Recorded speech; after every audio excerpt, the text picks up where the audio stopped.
right, my computer says 3:30, so we're going to go ahead and get started. First of all, thank you all so much for being here with us today, especially those of you that today might be your first work day back at school, or you might already have students in the building, or you might be starting at the end of the month. Either way, we appreciate you taking time out of your day to be here with us. This is the August webinar of our Schoolnet webinar series, and this is Back to School Basics.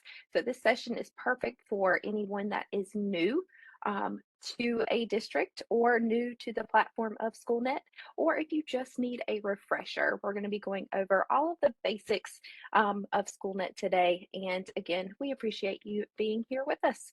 The bit.ly is on the screen, and I'm going to continue to put it in the chat for anyone new that is joining us. And just a little reminder for anyone that might not have used WebEx before. Oh, thank you, Catherine. It does not allow you to unmute. So if you have any questions, please feel free to put them in the chat. You can direct them towards everyone, or you can just direct them. If you click the drop down in the chat, you can send them just to myself or Catherine if you don't want it to be a question to everyone, but just want to remind you, if you try to unmute, it's not going to let you, unfortunately. So we encourage you to put those questions in the chat. All right, let's get started. All right, first off is our introductions. Welcome, my name is Rebecca Stokes. I am the product manager for Schoolnet with NCDPI. My email address is there on the screen.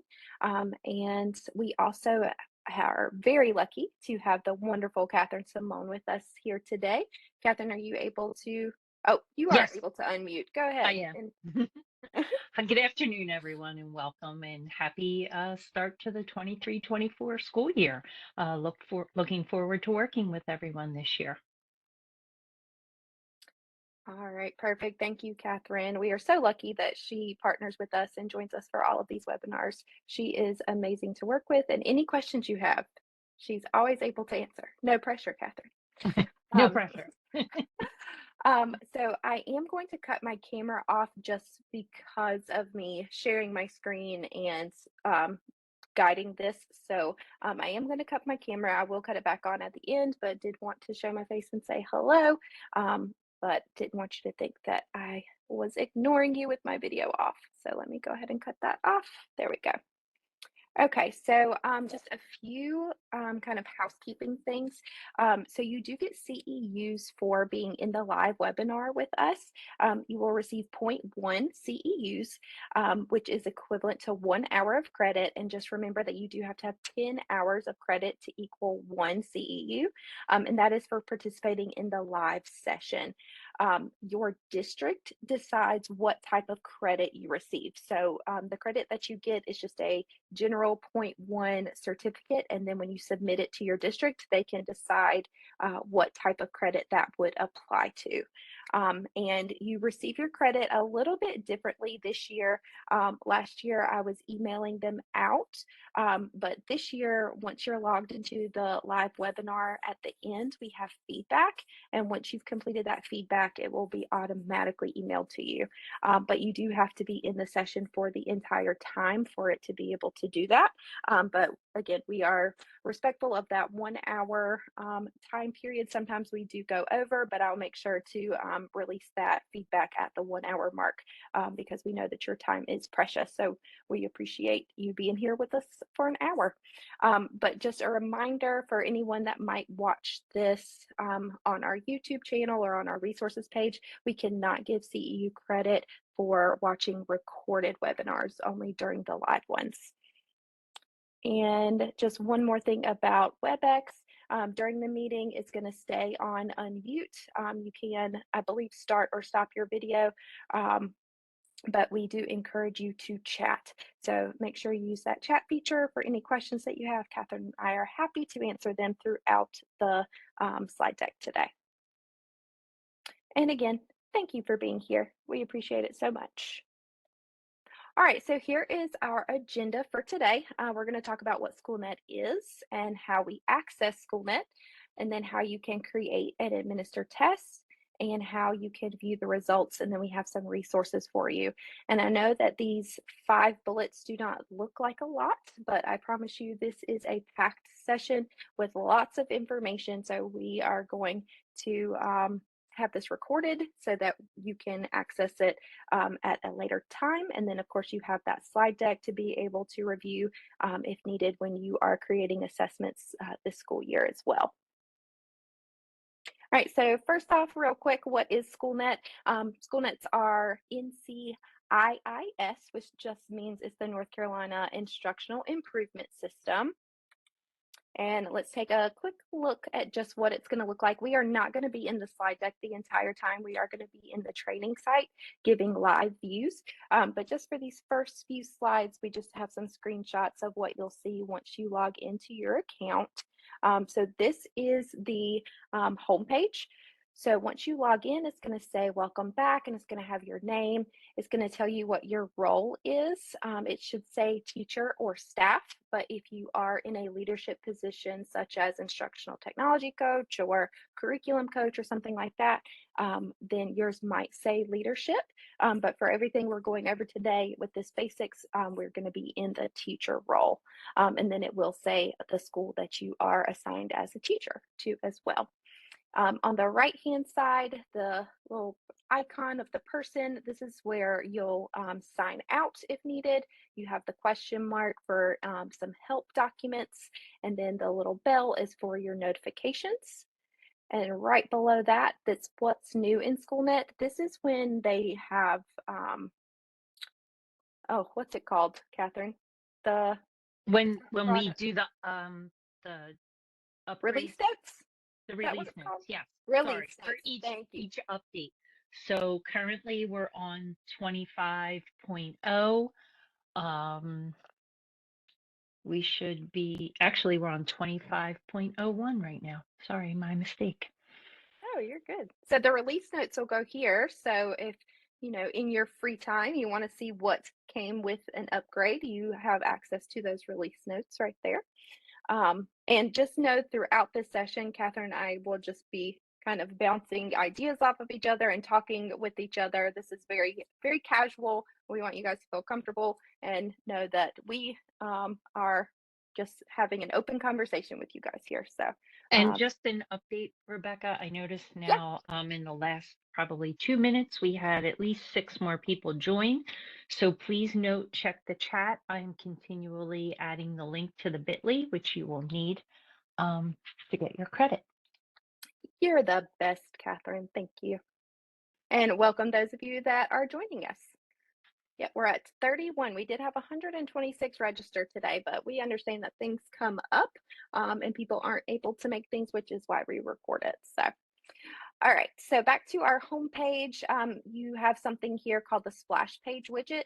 And in the training site, it actually doesn't look like there's a lot housed here. But when you log into your live site, we actually have links for all of the webinars that we are going to do this year already there. So I'm actually going to pop over and just go ahead and show you what it looks like in your site. And let me do my teacher view. So when you log in as a teacher, you actually see your splash page looks like this. So you can see here is the list and the dates of all of our webinars that we have this year. And you have the registration links in blue to go ahead and register those if it's a session that you would be interested in. And after the session is over, this registration link will then usually the next day, will actually just be a link to the recorded webinar so that you always have access to those. You also have access to when we get new content from DPI, and we'll go over that in just a little bit, our item counts. So you have a lot more information in your splash page than we have on the training site. So just wanted you to know that that is where we put information kind of from us, any news or anything that we change or add, we put in that splash page. And that's going to be at the top of your page when you log into your Schoolnet. Right below that is the Choose a Section widget, which is where you will have a drop down and you choose the sections that you want to be looking at. These are imported from PowerSchool Nightly, so it's going to have the same course code and name that is listed in your PowerSchool as well. And on the left-hand side is the menu bar, and we'll be in a few of these today. So again, just a kind of overview of what you're going to see when you first log in. If we continue to scroll, then you will see a classroom assessment monitor widget. So once you've chosen a section here, then when you scroll down, it's going to give you, for that section you chose, it's going to give you 4 tabs of your district and local tests, your classroom test, standardized test, and then test management. So you can click on the different tabs depending on what data it is you want to look at. So if you wanted to look at a benchmark that your district have, you would want to look at this, excuse me, at this district and local test tab. Whereas if you wanted to look at data from a classroom test that you gave, then you would toggle over to that classroom test tab there. Below that is going to be a drop down for assessments where you can click this little arrow right here and it'll drop down and actually show you all of those assessments that you've given so that it will change the data depending on which assessment you're looking at. And it'll kind of give you just an overall data point at a glance. It'll show you that score group comparison.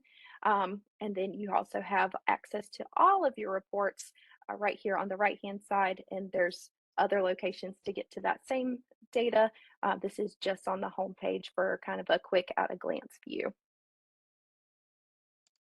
Okay. Catherine, were you about to say something? No, I'm sorry. Did I? Oh, okay. I'm sorry. I didn't have the chat up and I just heard like you breathe and I was like, oh, is she about to say something? I'll pause. All right, So I'll try to mute and not no, breathe so heavily. no, Sorry. don't you dare. You keep on. I just thought you were about to say something. No, sorry about that. You're good. You're good. Um, So still within that classroom assessment monitor, this is just a further down view. You'll see that overall performance, or you can filter it by standard. And again, that's going to be standards that were on the assessment that you gave. You can check these boxes and it will filter the students by that score group as well. And it'll actually list all of your students and show their score and their score group. And it gives you data on their past, I believe it's 10 assessments. Catherine, correct me if Yes. I'm wrong on that. Hmm. But so their past 10 assessments, you'll be able to see how they've done within that course as well. And anything blue in Schoolnet is hyperlinked. So if I were to click on this student right here, it would actually link me to their profile. But again, we'll get into all of that in just a little bit. Let's see. If I were to keep scrolling, I would also see my classroom profile widget, which is going to list all of my students that are in that course that I had selected. It'll give me the student's phone number and birth date, which for anyone, I know as a former elementary teacher, we would do like birthday pencils and stuff like that. So it was nice to have this if I was already up in the platform to be able to see, oh, it's their birthday today. Let me go ahead and get their pencil ready or whatever. Or if you needed a quick access to the phone number, if you need to call a parent. And again, anything blue is hyperlinked. So I could click on this student and see their profile all from the home page. Okay, so before I move on, I was looking, I don't see any questions in the chat, Nope. but please feel free to put those in there if you have any questions when we're showing these things, okay? All right, so how can we access Schoolnet? So if you are brand new, you might not know how to get to the Schoolnet platform. And all you do is go to your NC Ed Cloud. I know some districts call it other things, but it's NC Ed Cloud. It looks like this. This is where you have all of your icons, where you access like your Power School or Canvas if you're a Canvas district. I don't know what all else is in there. But this is where you would access Schoolnet. So let me close out of that. And so all you have to do is click on the red circle with a white house icon to access your Schoolnet, and it'll take you to that homepage we were just showing you. And so for today, you are more than welcome to be in your live site within your NCED Cloud, or you can join us at the training site. We have a login here for you. If you click this blue link here on slide 16, it'll take you to the training site, and you can log in as 900 teacher 3_03 and your password home base. Okay, so again, that's on slide 16 for those of you that would like to follow along in the training site, or you can be in your live site, or you can just watch us go over all this, whatever you prefer. All right, so the first chunk of this session is how can we create and administer tests. So creating a test, you can either use pre-created items from an item bank, or you can create your own questions, but we're going to actually focus on questions that are already created for you today. So it's centered around the idea of standards mastery, and this can be just within your classroom as a My Classroom assessment, or if your district gives the permissions of shared classroom assessments, then you could share an assessment among several classes. If you have leadership rights, then you could create an assessment for an entire school. Or if you have district leadership rights, then you could create a assessment for the entire district. But we're going to be focusing on My Classroom assessments since that is the most common one that you will probably be using. And for creating your test items, if you choose to do that, that would be, we'll cover that. Let's see, I was looking in the chat. I'm going to pause real quick. Can we change the amount of questions for pre-made assessments? Are they pre-made from your district? I think that was Talani. I just wanted to check. Okay, so you're not able to change the amount of questions if it's an assessment that's already been created from your district, but if it's a teacher that does like a shared classroom assessment, then yes, you can make a copy of it and edit questions, add questions. It's almost like they're sharing like the shell, and then you would be able to edit it however you see fit, and it would not change their copy because you made your own copy. So just to interject here, Of course. If you have the role of teacher within Schoolnet, then you only have the ability to access, edit, copy, revise My Classroom level tests. If you have elevated permissions within your school or district, depending on those permissions, you may have access to a school level assessment or a district level assessment. So depending on the permissions you have, that would determine which tests you would be able to change to this question that we're answering now. Perfect, thank you. And just keep in mind that your district sets the permissions. So every district is different. So if you came from another district that might not have had as strict of permissions and you're going to another one, just know that it does vary from district to district, but that is set up by your district. Oh, perfect. Yeah, yes, exactly. Great. If you're a teacher, you can copy your own assessments and then change the number of test items within your own assessments. Absolutely, because a lot of times people will copy assessments from the previous year, and then they might change some of the questions that were on there or decide that they needed more or less. So yeah, you can definitely copy those and change it however you wish. Okay, so let's go into the training site. And Catherine, you just let me know if you need to say anything or if I say anything wrong. Yep. Will you show how to copy Yes, an assessment? we Yes, can do we that can do for that. sure. Absolutely. Okay, so I had said 303. Catherine, I had told you two. I apologize. I think I've been using two, and I decided for this to be That's okay. three. I just wanted to make sure in case I needed to open it on an, I won't be able to share it, but if I needed to No, you're open good. it on And another actually, device. it looks like I might have given you guys the wrong login information anyways, because 303 didn't work. So if you are trying to go into the training site, it looks like 303 didn't work. So I'm actually going to change that to 203. I don't know if I mistyped there, so I apologize if you tried to get in and it wouldn't let you. But 203 will work because that's what I'm in now. Okay. All right, so the first thing I can do is show about how to copy an assessment, just to go ahead and answer Talani's question, if that's all right. Catherine, that good with you? Yes, absolutely. Okay. So you can probably navigate to the dashboard. That's probably the easiest from this account. From Right there, assessments, assessment dashboard.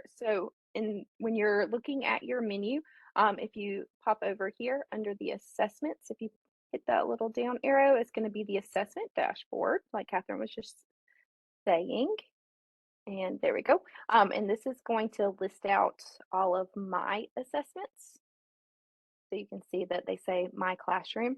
And can I do it from my actions tab or just go into the test? I think just go into the test. Go into the test, yes. Yep. So let's say this one right here, this one that says timeout. If I use this last year and I want to use it this upcoming year, then I can just click on that assessment and it's going to tell you that the schedule for this test has ended because it was in the previous year. And you just click copy test. And then it's going to have you put in um, if you wanted to change any of the settings, which I'm going to keep it all the Well, same wait, settings. go up to the top. Oh, I just want to point something out. Sorry. no, you're good. So when you hit the copy button, it automatically edits the title for you and puts the word copy in the title. We always recommend that you put the school year. So think about replacing the word copy with 23-24 at the current time. Okay. And someone had asked for the training site in there, so I apologize for getting off of that screen. So yes, thank you, Catherine, because yes, I always forget that when I make a copy, so I have so many copies in there. So we do recommend changing the name with the date or just making sure to take out that copy. But I am going to leave all of the settings. We're going to go over all of these when we're actually creating our own tests, but just for the purposes of showing how to copy an assessment from a previous year, I'm not going to change any of those settings. I'm going to click Generate Test. And there we go. And again, this is the same view. If we wanted to edit items, we could change the questions that we have, or we can click on Add Items and add more questions. So you still have those same access levels right there to edit And or what add new items. Correct. And then if you only wanted to change one item, each item, when you scroll down, has a little drop down to the right and the action buttons. So you can, at that time, replace it, remove it, or edit the item. Okay. So we're going to pretend for this scenario that I didn't want to change any questions. I wanted to keep it the way it was. So then I would just go through and finalize the test, and I would just pick a new date for the upcoming school year once I clicked that scheduled test. So if you are familiar with Schoolnet and we're just here as a refresher, then this would look familiar, where we would just pick a new start date and end date for the upcoming school year. Okay, but Talani, I hope that answered your question.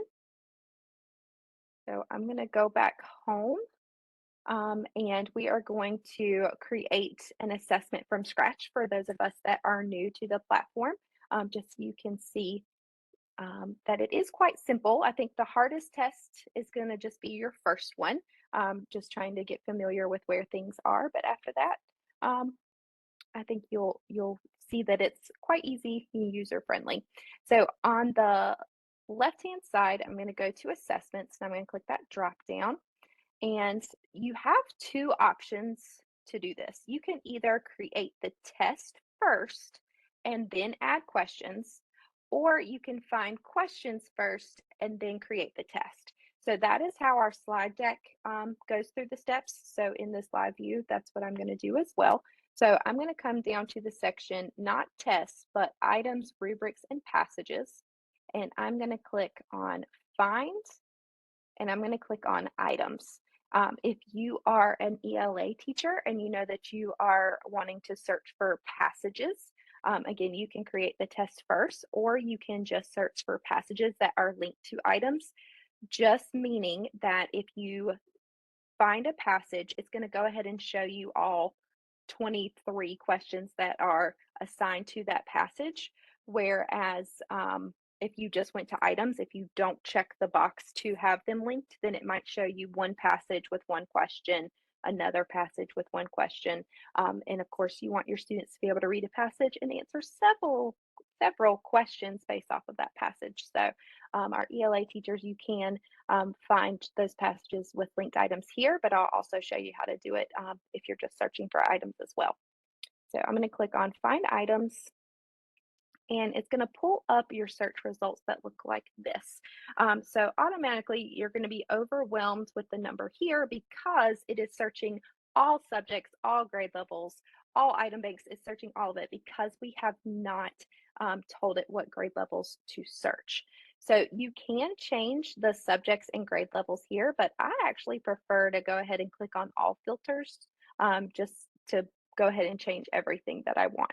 So I'm going to skip down past these right here and come down to the magnifying glass and click all filters.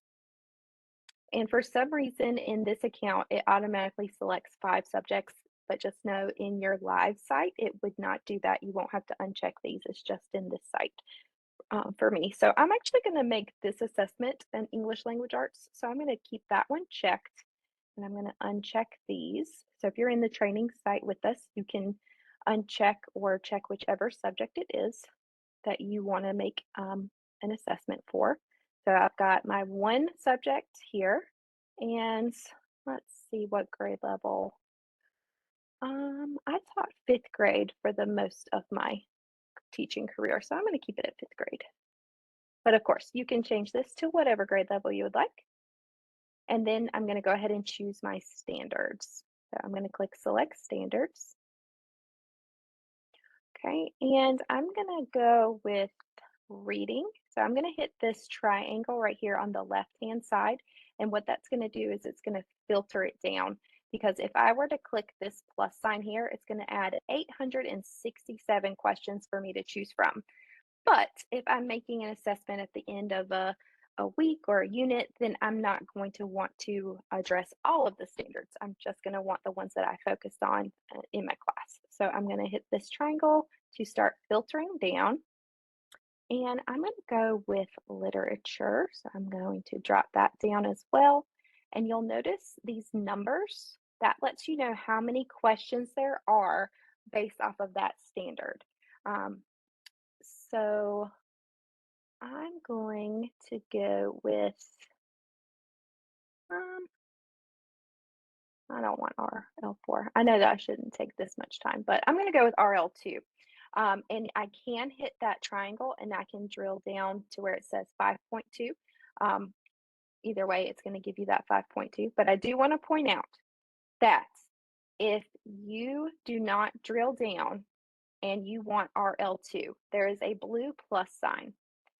You have to click the plus sign in order to get those 92 questions. So I'm going to show you what happens if you just click the title. So if I were to just click where it says Determine Central Ideas, it's going to pop over here, but notice there's no numbers right here to the right-hand side. So it actually didn't pull those. So if I hit the trash can, then if I hit the plus sign, now you can see that I've got those 92. So just keep in mind that if it has a blue plus sign beside it, you're going to want to hit that plus sign. Whereas you can see right here where it's drilled down even further, this does not have a plus sign, so I could click the title here. But needless to say, oh, it's not pulling those because it didn't drill down to this individual standard. If I were to just click the name, then it's not recognizing which standard I want. So you have to hit the plus sign to let it know to select that standard and all the ones that are underneath it. Yeah, of course. Keep those questions coming.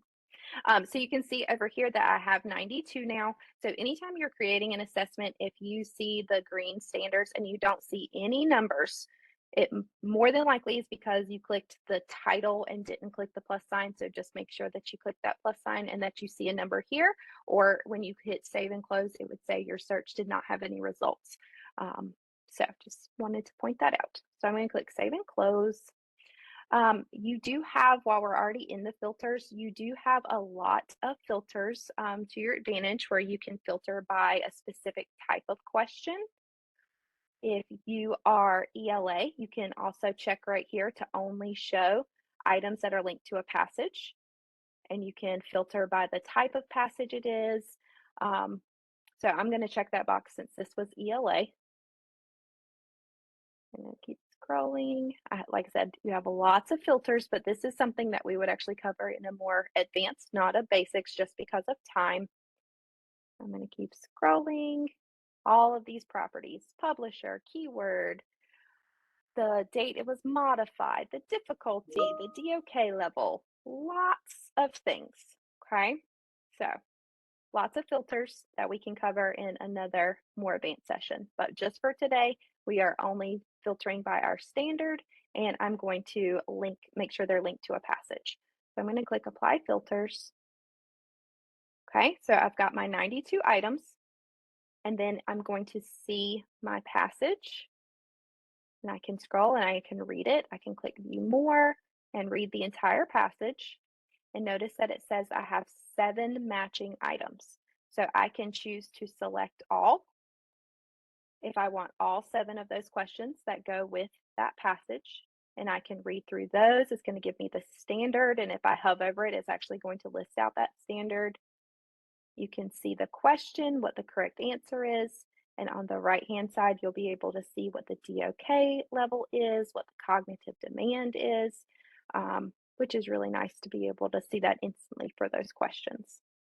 So I would go through, make sure that I liked all of these questions, and then I can keep scrolling if I want to add a different passage.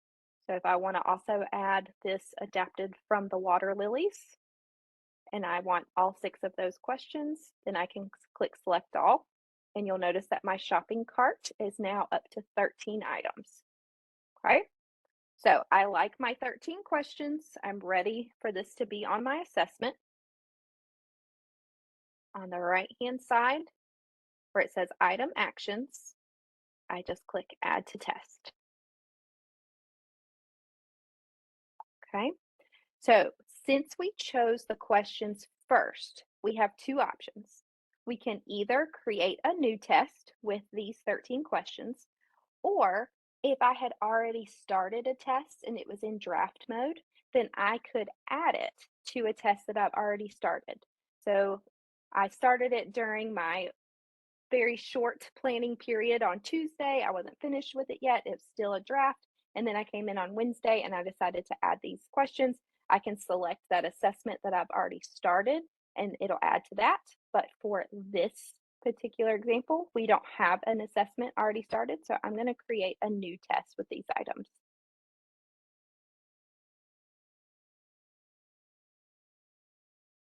And it's going to think for just a second. There we go.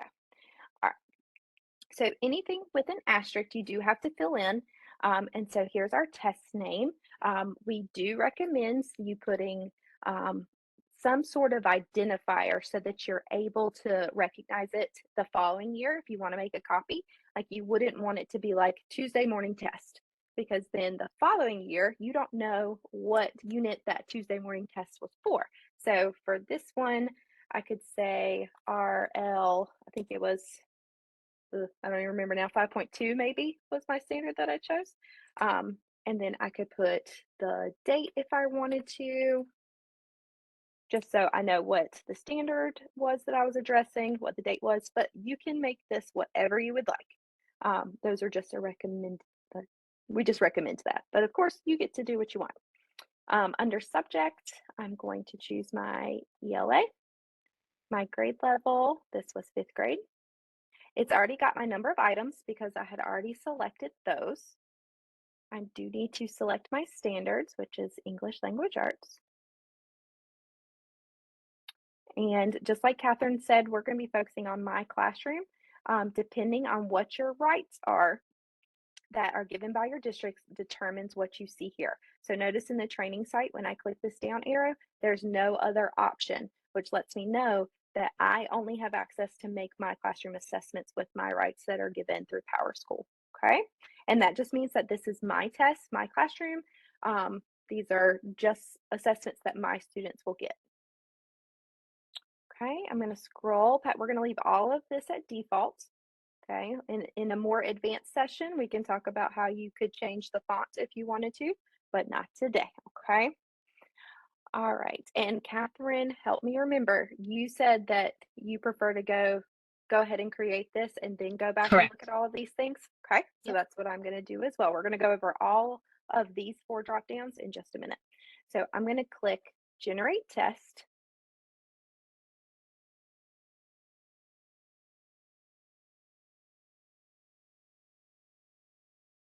There we go. All right, and on the left-hand side, it's going to show you all of your questions that you had chosen. So you can see I've got 13 here. We can also navigate the top right as well, where you can click to see the different questions here as well. But this is just giving you all of the questions for you to be able to see what the content was, what the correct answer was. But I've already looked at the question when I was creating my test. So I'm in this particular situation, I'm not going to read over these because I've already read them. But if I scroll down past the standards, you do have an option of adding a tool or manipulative. If you need a calculator or ruler or something for that question, you can add it there. Or if you have a formula reference sheet, you can upload that. And that just means that the students had have access to that when they're on that question, the test. Let's see. But I have to use first grade level work. Possible to get assessments for this. So we do have first grade level questions. Yes. So you would be able to create an assessment that's first grade level questions, Tanya, but they are going to be based off of those core standards. We do Hmm. not have the extended standard, or we don't have questions that are linked to extended standards. But we do have first grade. We have kindergarten through 12th grade level questions. Let me know if that does not answer that question. Okay. Okay. I'm gonna keep scrolling down.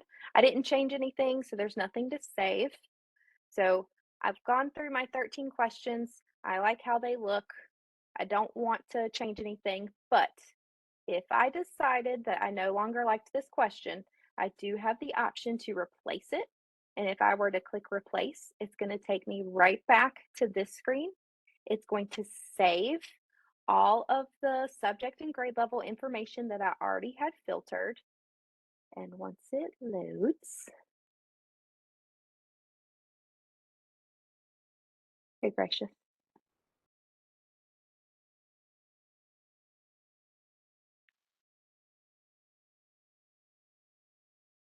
All right, so I'm not going to show you since it seems to not want me to, but it is looking awfully dark outside, so I don't know if a storm is coming where I'm at. But I would have the option of replacing this question, and it'll save all of your filters, and you can click replace, and it'll just swap out those questions. Um, let's see, when I clicked close, it brought me to the item banks. I'm not sure where I went wrong. All right, so Talani, were you, I'm trying to think of where you might have been. Oh, had you Let's selected close. questions and clicked close instead of add to test maybe? Let's see. Yeah, Okay, that's what it so sounds. so Talani, I'm just going to show you. So I'm going to click add item, um, just so it'll take me back to that screen. Okay, so if we look, and sometimes, Talani, I have noticed that if your screen is zoomed in past 100%, sometimes it blocks that shopping cart at the bottom in the add to test. So you might want to make sure that your window is not zoomed in past 100, because I have seen that where someone didn't see add to test because they had it zoomed in. So I would check your window size, and make sure it's on full screen. No, you are good, Talani. You are good. And that's a great point to bring up because that is not the first time that I've had that question come up. So yes, make sure that you are in a full window and that it is not zoomed past 100% just for that particular part, so that you do see that add to test. But I'm glad that you were able to find that because, like I said, it does not want me to show you that. I'm hoping that the rest of this will allow me to do it. Okay, so but perfect. Thank you to Lonnie for asking that question. So I like all of this. I didn't make any changes, but if I did, I would click save. Please load. There we go. All right, and I'm going to click return to test details in the top right corner here. And this is where we're actually going to show all of those settings and if it will allow us. I would really hate to have to do this from the slide deck, but Yeah, if I it, think it's Zoom because I'm not having trouble on my computer. Sorry, yeah, on my other computer that I'm using or my iPad. Sorry. no, you're good. Because I'm sure it is my connection. So, but I really don't want to have to do that. All right, hold on. I'm gonna make it mad real quick. But hey, this is the beauty of a live session. You just never know what's going to freeze or stop working or, all of those things. Okay, so that loaded. Let's see if it'll. Okay, all right. It got mad at me talking about it. Okay, so I clicked to return to my test details. And this is where we said that we were going to talk about all of the test settings. And Catherine actually showed this to me more recently, where you can access all of those settings all at once, which is really nice. So we have I our don't test name. see an answer and I can't speak. Answer. Do you mean an answer to the question, Tanya?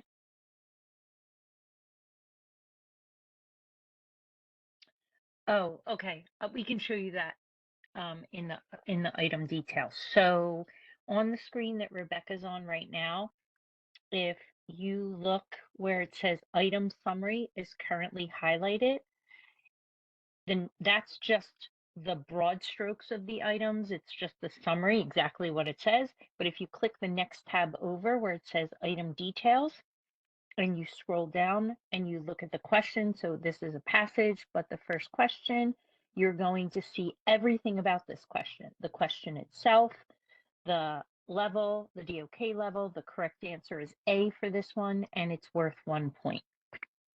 Does that help?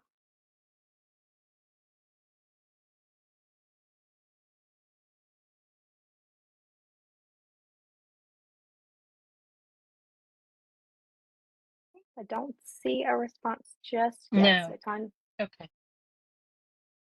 yeah, so Tanya, just let us know if that did not answer your question, and we can definitely come back and make sure that you get your question answered.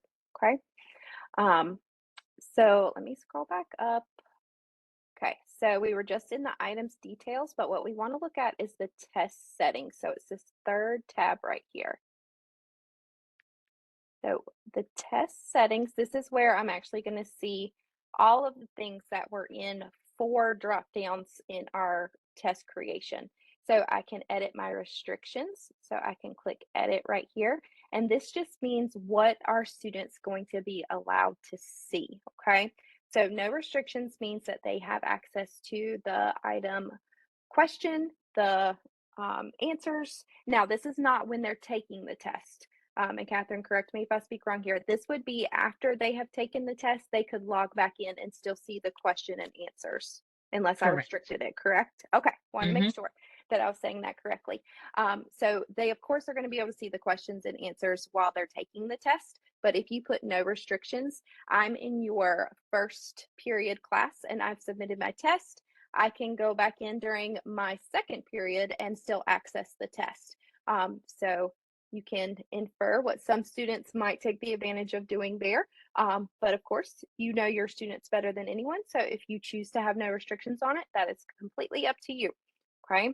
You can give them access to only see the correct answer for their student response after they've submitted the test. They can see whether or not they got it correct or incorrect. You can choose to hide the correct answers from them. You can choose always, or you can just do before the end date, meaning that while the test is still open, if I were to log back in, I would not be able to see what the correct answers were until that end date, and then I would be able to see the correct answers. Or you can restrict access to the question and answer choices always or before the end date, or you can do accept from and choose a range. So I'm actually going to do restrict access just before the end date so that students cannot log back in and see the questions and answers until after that test is over.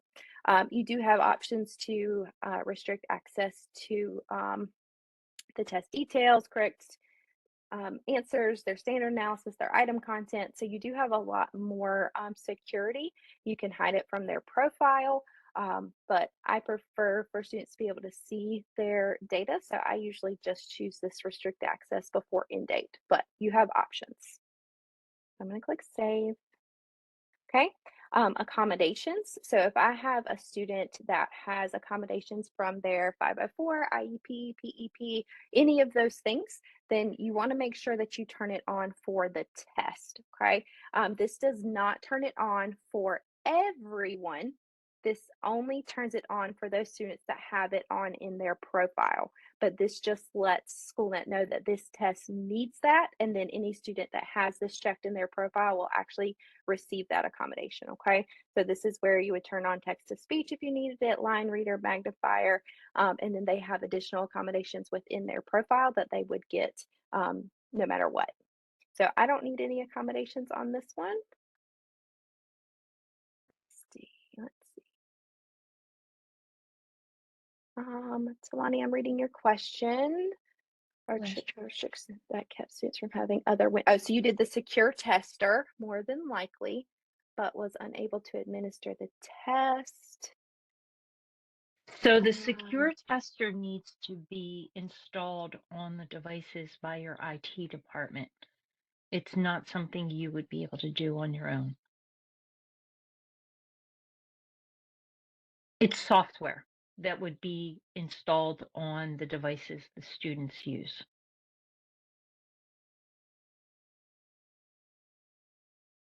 Yeah, so your IT department would install that. Oh, yeah, of course.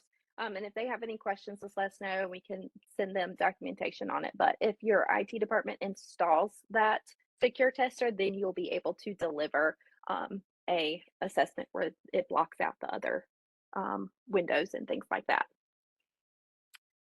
Okay, let's see. The test item defaults, this is really left at default here. The only one that's usually changed is this tools and manipulatives. So I can click edit just so you can see. This is just going to be if you need a tool or manipulative shown for the entire assessment, not just a particular question, then you can check it here in the test settings and it will show for the entire assessment. Whereas before, when I showed it to you, it was just for that particular item. Okay. So, Rebecca, I'm yes, going ma'am. to interject right here. It is Please do. 4:17. Oh, good gracious. Yes, that's why I'm interjecting. Oh no. To let you know, maybe you want to run through the quick how to schedule the test because we're going to Yes. need that. Yes. So I apologize that I have apparently been talking very slow and we are running out of time, but just know that you have the slide deck that goes over all of these settings and properties in great detail in that slide deck. So, but just for the sake of your time, I'm going to go to the next step, which is to finalize my test. We're going to say that we like this assessment. Everything looks great. We're ready to finish it. So I'm going to click the blue finalize test. It's going to ask, are you sure? Because after you finalize it, you cannot make edits to it. So just keep that in mind, okay? You want to make sure that you are ready. Okay, notice that it went from draft to finalized. We're now in that step. So now I'm ready to schedule the test. Okay, there are 3 steps to scheduling a test. The first is to pick your date. So I'm going to click in the start date and the training site lives in the past, okay? So if you are in the training site with us and you see 2022, don't worry about it. That's how it's supposed to be. But in your live site, of course, it would be the current calendar. So I'm going to click a start date. It's going to automatically give me an end date of a week later, but you can change that. So if I were to click in, I can extend that however late I would like. Okay, you do have some options of preventing students from launching the tests, from accessing those results. If your district does, it's Scan It still a thing, Catherine? Do some people still use Scan It? They do, but no one in North Carolina does. Okay, I was like, I don't think anybody in North Carolina does, so I'm going to skip over that one.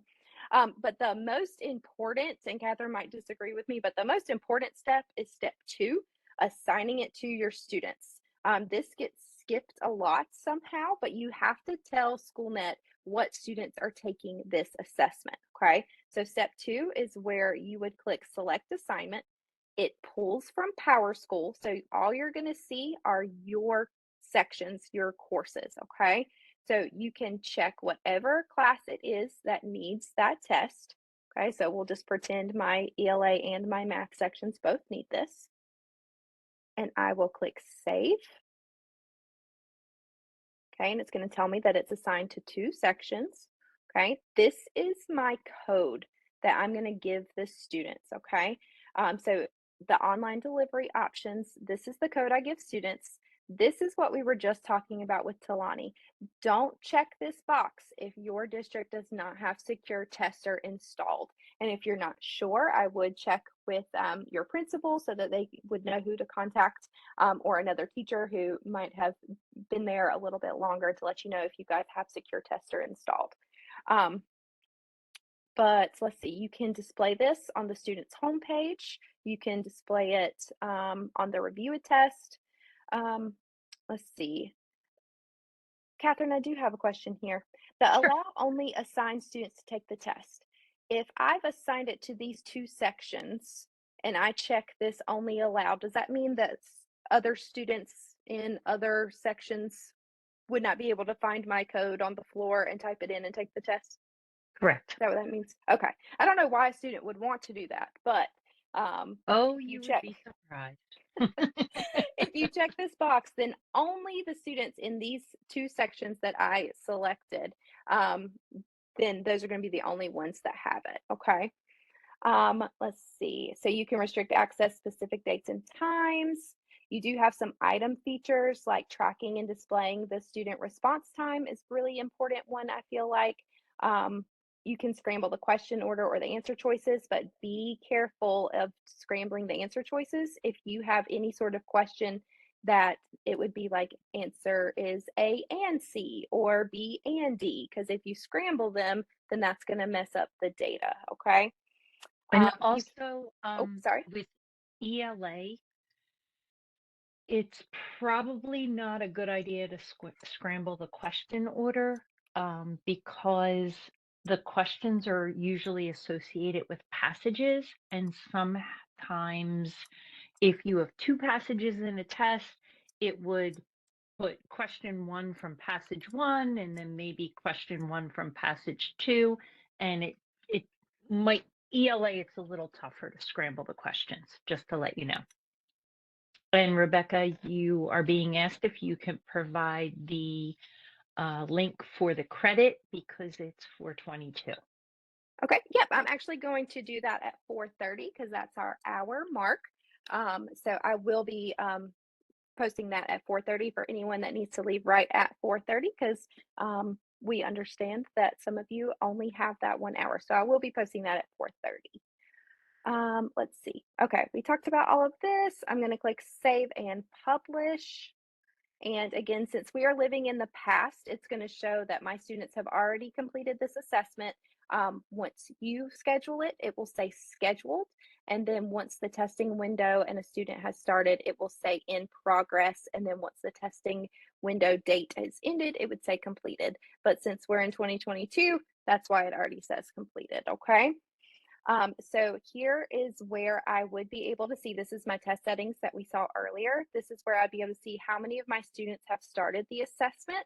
And you have this really nice feature right here, this Proctor dashboard that will give you a live view of the students taking the test.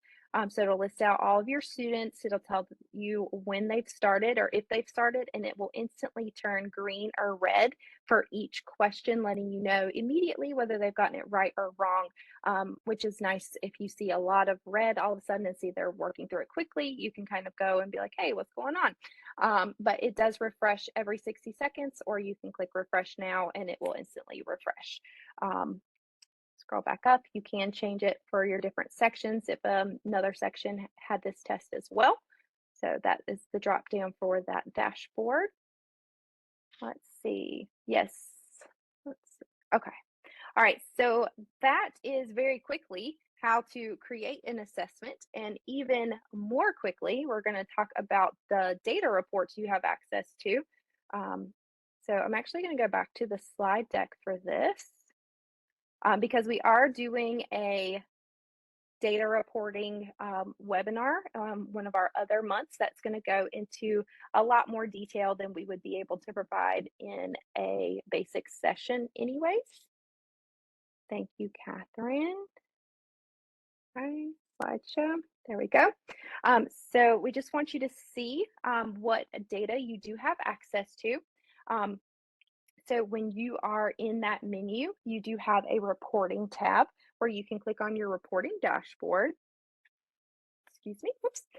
And once you've selected the test that you are wanting to look at data for, you're going to have several tabs worth of data.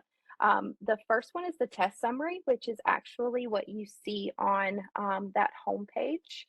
And I changed my mind. I am going to go back here just so I can show you.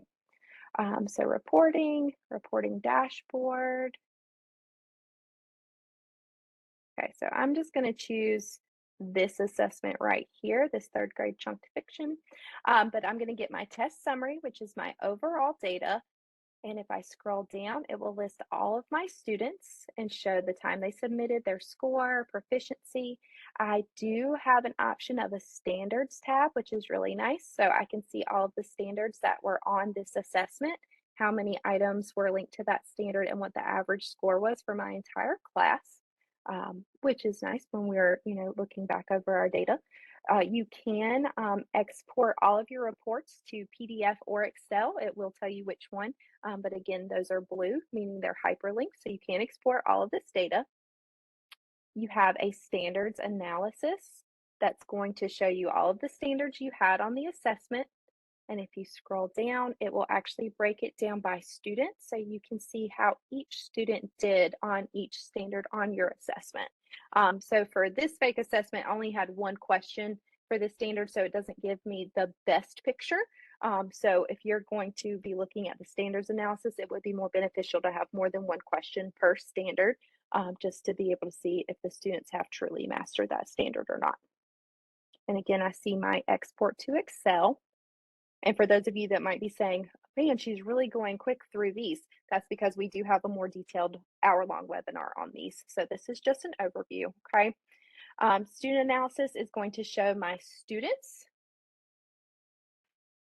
Okay. Item analysis is actually going to show me the questions, and this one always takes a long time to load, so I'm actually going to go to the slide deck for this one. It will give me a hyperlink to all of the questions that were on my assessment, but it'll show me the percentage for each question, and it will show me all of the students and tell me whether it was a green check, they got it right, if they got it wrong, what they chose. So this is really nice because if half the class misses item 3 and you see that they all chose D, then I can actually click where it says item 3 and it'll show me the question, and I can kind of reread it to see why they might have chosen the incorrect answer, all of them at the same time. Okay. And Talani, I will answer that. I'm going to get through these data reports, and then we can talk about that after it's finished, if that's okay. All right. Let's see if it will go back. Let me see if it'll let me click. Nope, it's going to be frozen. So just for time, I'll just go based off of here. Our standards mastery report is going to list out the standards that are on the assessment, tell you how many questions there were of that standard, and then it'll actually put the students into those score groups for you. So if you do intervention groups, you would be able to click on this number 7 right here, and it'll list out those 7 students that could automatically be in your remediation group if you do centers, or if you have different blocks of time for remediation, you already have those students there for you. Okay, your trend report, you can compare multiple assessments. I think it's 8 assessments, and it will just give you the overall percentage. So this would be beneficial if they share common standards. So if you had like a BOY, MOY, and an EOY that you did, this would be a good report just to see a hopefully increasing trend as students were going through those standards throughout the year. The summary statistics are going to give you more in detail statistics for the students based off of this assessment. So like their quartile, their NCE, their Stay 9 score. So those of you that really love statistics, this will be a great report. And then you also have your item response distribution, where it is going to go through each question and show you the correct answer, the most common error percentages, and how many students for that particular question. And it's actually the same report. If we were in item analysis and I clicked on this number, it links me to this report. So it's just in a separate tab. I guess it was very popular and Schoolnet decided to make it its own separate tab.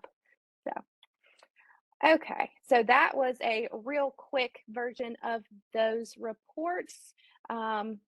We do have the assessment comparison, but if I'm frozen, I don't know if it's going to let me show you that. If we go back to our reporting dashboard, I can select multiple assessments and notice that it says compare assessments down here now.